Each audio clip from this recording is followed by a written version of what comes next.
Association Le Maître Intérieur, site lemaîtreintérieur.fr. Vidéo lecture de l'article Le génie ou daimon dans l'homme de Raghavan Iyer. Le génie ou daimon dans l'homme. Zeus notre père. Certes, de bien des maux tu délivrerais tous les hommes. Si à tous tu montrais de quelle déité, daimon, ils se servent. C'est Pythagore, les vers d'or. Dans le monde antique, le terme génie renvoyait dans son essence à l'esprit tutélaire, au daimon de chaque personne. La conviction philosophique que chaque être humain, homme ou femme, soit protégé par son propre génie spirituel était largement admise à l'époque romaine. Puis, dans la littérature de la Renaissance, nous trouvons l'expression de mauvais génie qui reflète une prise de conscience croissante qu'il puisse y avoir dans l'homme ou la femme la présence d'une entité ennemie particulière, forte et vivace, de nature perverse, maligne et cynique. Par exemple, une personne pourra avoir une bonne intention et souhaiter faire part de sa générosité dans un esprit sincère.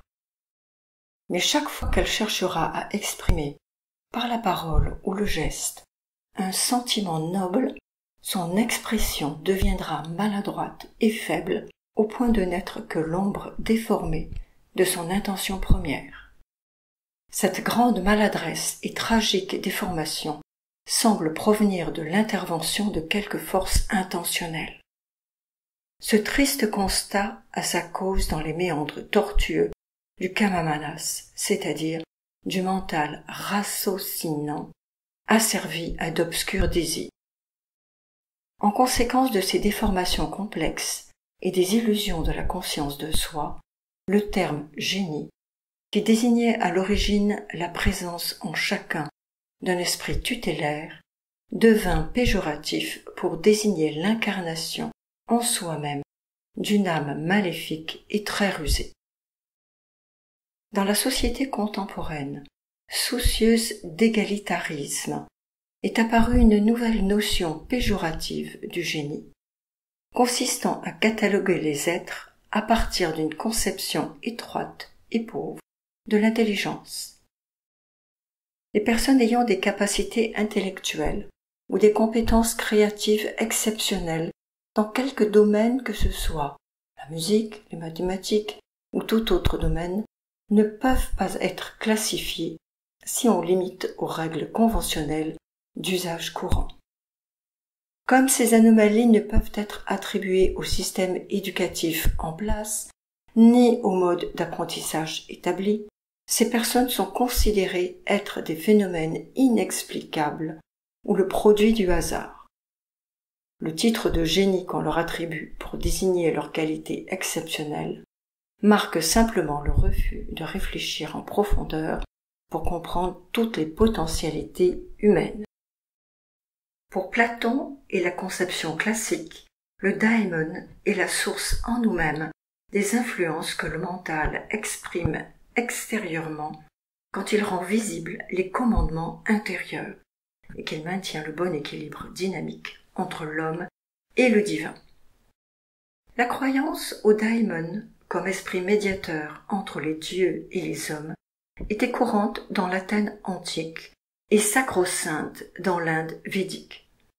Socrate considérait que l'intervention du daimon, que Gandhi appelait sa voix intérieure, qui tantôt lui parlait et tantôt à son grand désespoir restait silencieuse, l'intervention du daimon n'était pas vraiment de s'imposer au mental ou à l'esprit humain, comme le ferait une force extérieure qui imprimerait la loi absolue de l'esprit, telle que le pensait Hegel du rôle sacré de l'oracle de Delphes. Car faire que cette voix intérieure puisse s'imposer entièrement à l'être, c'était nier son caractère spirituel et déformer la pensée de Socrate et de Gandhi. Pour quelques écrivains présocratiques et certains mystiques indiens, le daimon ou devata n'était rien d'autre que le génie ou l'esprit individuel qui adombre chaque être humain. si nous adoptons l'attitude rationnelle facile, qui consiste à faire du daimon la simple métaphore défigurée d'un processus psychologique particulier, vide de toute transcendance, réduite à une simple bizarrerie pathologique, une hallucination, un symptôme paranoïaque ou hystérique, nous en arrivons à nier qu'il puisse être un instrument d'éveil essentiel et faisons de Gandhi, Socrate et nombre de grands mystiques des êtres centrés sur eux-mêmes, enfermés dans une forme d'autarcie et un pathétique état d'auto-illusion. Nous pouvons nier la réalité objective de l'expérience du mystique, ce qui, en vérité, est aussi difficile à démontrer qu'à réfuter, mais il est vain et présomptueux d'en nier toute la richesse subjective et de nier l'authenticité des témoignages mystiques. En théosophie, il convient d'apporter une précision importante si on veut employer le mot génie dans son juste sens. Dans son article intitulé « Le génie », Madame Blavatsky insiste sur la distinction qu'il faut faire entre le manas, c'est-à-dire le mental, et buddhi, c'est-à-dire l'âme spirituelle, ou le discernement divin. Buddhi est le principe d'énergie spirituelle centrifuge, d'union de sympathie, guidée par l'ardent désir d'œuvrer pour le bien de tous, pour une parfaite justice et une parfaite vie d'harmonie. Tandis que manas, le mental, est le pouvoir centripète ou du froid congelant et de la concentration parfaite qui unit en un point le pouvoir potentiel de la pensée et de l'énergie dynamique d'idéation qui en lui-même est illimité, inconditionnel et universel. Dans les individus complètement animés par Buddhi, rayonne de manière limpide et puissante la lumière de la sagesse universelle d'Atman, le logos de l'esprit et manas est le miroir translucide, parfait, qui diffuse, sans déformation, la réalité d'Atma Buddhi.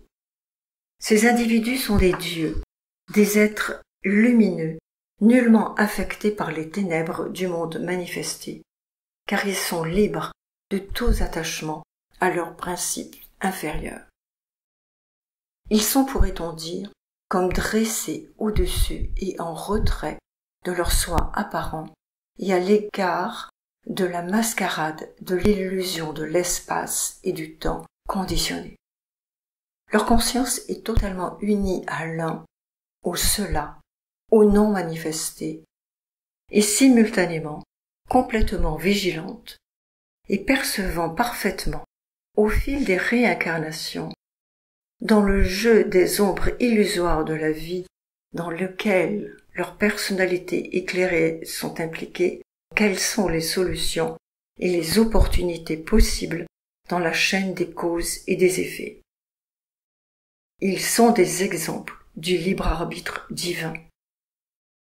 Pour ceux en qui la triade divine n'est pas pleinement éveillée et libre d'agir, mais qui persévèrent dans leurs efforts et la bonne direction, leur génie créatif se manifestera par des éclats intermittents. Quand Manas, le mental supérieur, par son pouvoir auto-induit de conscience inconditionnée et d'idéation pure, au-delà des formes, est capable de purger la mémoire de toute trace d'attachement au passé et aux illusions produites par la sensation d'un temps fragmenté en une série de petits instants, alors l'individu devient un manushya, un homme pensant. Ces êtres méritent vraiment d'être qualifiés de génies, car leur conscience n'agit plus de manière intermittente ou sporadiquement, mais demeure continuellement éveillée. Ils gardent la maîtrise complète d'eux-mêmes et une conscience lucide face aux illusions séduisantes des impressions sensorielles et des images intérieures provenant du passé. Ils en sont conscients, s'en amusent, mais jamais ne s'y lient. Ils traversent les événements et les péripéties de la vie terrestre, libres de toute illusion. Un génie spirituel est une personne magnanime qui agit toujours comme une individualité pure, libre de tout attachement ou répulsion, face aux innombrables paires opposées, et non affecté par les multiples vicissitudes qui perturbent le monde. Chez ces individus éclairés, le manas inférieur, l'intelligence qui ratiocine, peut partager les concepts, particularités et langues des hommes, tout en restant l'instrument fidèle et parfait du manas supérieur. Un génie connaît la logique des archétypes qui unissent le monde non manifesté, inconnaissable, au monde manifesté. Il saura garder un esprit ouvert, conscient des besoins du moment présent, en développant une logique déductive simple avec une partie de son intelligence, tout en respectant les règles d'inférence et en sachant évaluer la valeur relative des situations rencontrées. Il sait que le monde est une représentation grossière et sombre, une sorte de mascarade de l'ordre des archétypes sous-jacents à cet univers, que la plupart des gens ne peuvent saisir en raison de leur attachement au monde matériel. Un génie spirituel est un penseur non lié au passé, au présent ou au futur, qui n'est pas plus dépendant du monde, du nom et de la forme. Son mental intérieur est libre de toutes les implications illusoires auxquelles s'agrippent ceux qui ne voient la réalité que de manière déformée et rétrécie. En même temps, il voit l'avenir sans aversion ni aliénation et il peut participer avec compassion envers les autres au devoir temporel de l'existence dans le monde. Une telle personne est bien différente du génie tel qu'on le comprend couramment. Aucun développement excessif dans une direction ou une autre ne peut s'expliquer si l'on n'admet pas qu'il ait pu avoir été acquis lors d'une incarnation précédente. Mais si l'on peut spontanément exprimer ces acquis, ça n'implique pas forcément qu'ils aient une valeur morale intrinsèque ou qu'ils soient en lien intérieur avec notre conscience supérieure. Le génie supérieur, manasique ou spirituel, se manifeste toujours et en toutes circonstances sous le signe de l'éthique, de la motivation et de la pensée pure. Une personne en qui le daimon rayonne est consciente de chaque pensée qui surgit en elle et de toutes les actions qui s'imposent. Il est toujours capable de distinguer entre les causes premières et secondaires et leurs impératifs réciproques. La plupart des gens, lors d'un conflit ou d'une crise dans leur vie personnelle ou collective, se mettent à parler sur un ton moralisateur. C'est parce qu'ils sont pris par les émotions et cherchent qui blâmer. Ils n'agissent pas comme de vrais êtres pensants. D'autres, qui ne sont que partiellement capables de penser juste, pourront encore être pris par des conditions extérieures et tenter d'expliquer les événements à partir d'une série de faits liés à des tendances passées. Un être dont Manas, le mental supérieur, est éveillé, verra, au cœur de l'extraordinaire complexité de la vie, la marque d'une illusion dont la seule et principale cause est inhérente à la conception erronée de la relation instable qui existe entre l'acteur, sa nature mentale et les autres êtres.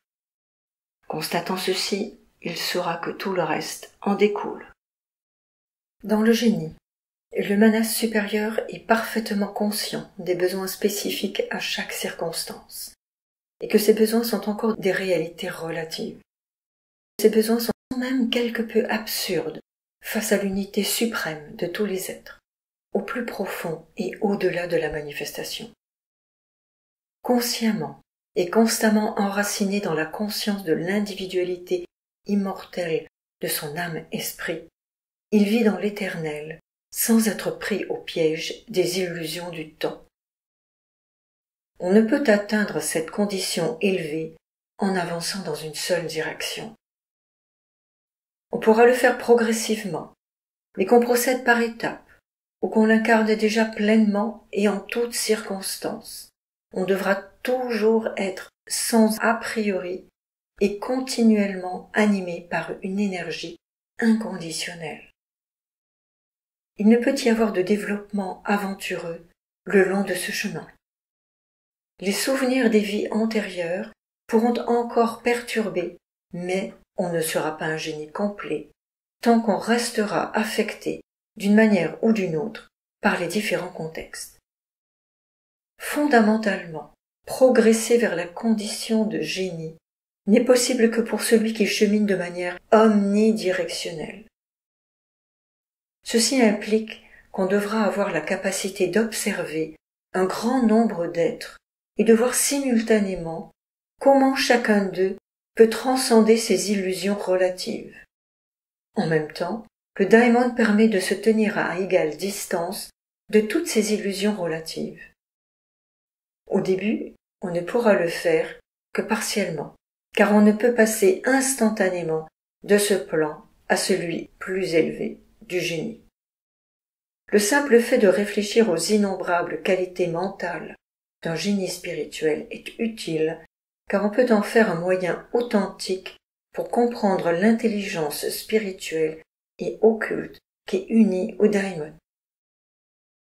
On pourra ainsi tester nos illusions et analyser ce qui, dans notre vie, notre nature ou nos réactions, est déplacé, erroné, absurde ou partial dans nos prétentions morales, nos réactions émotionnelles et notre intellect. Quand on peut saisir ces défauts et les voir tels qu'ils sont, on commence à incarner les traits d'un génie spirituel. Il faudra confronter la nature opaque, cassante, floue et confuse du moi personnel, qui pense être unique et exclusif, auquel nous craignons et n'osons faire face, à l'exemple brillant et lumineux du génie spirituel, à l'image de l'excellence morale, du mental brillant et de l'intuition toute pénétrante.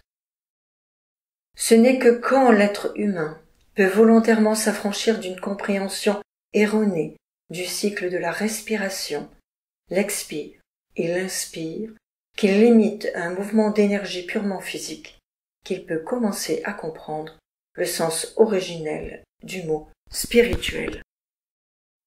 La matérialisation des concepts qui s'est imprimée en nous depuis si longtemps fait qu'il est indispensable de considérer le sens du mot spirituel ou du mot esprit en rapport avec leur équivalent dans la langue des dieux, le sanskrit. Spirituel et esprit ont leur racine dans le mot Atman. Étymologiquement, Atman renvoie au mouvement éternel. L'esprit est l'éternel mouvement qui n'est jamais pris par les formes et dont la présence n'est jamais limitée par les conditions.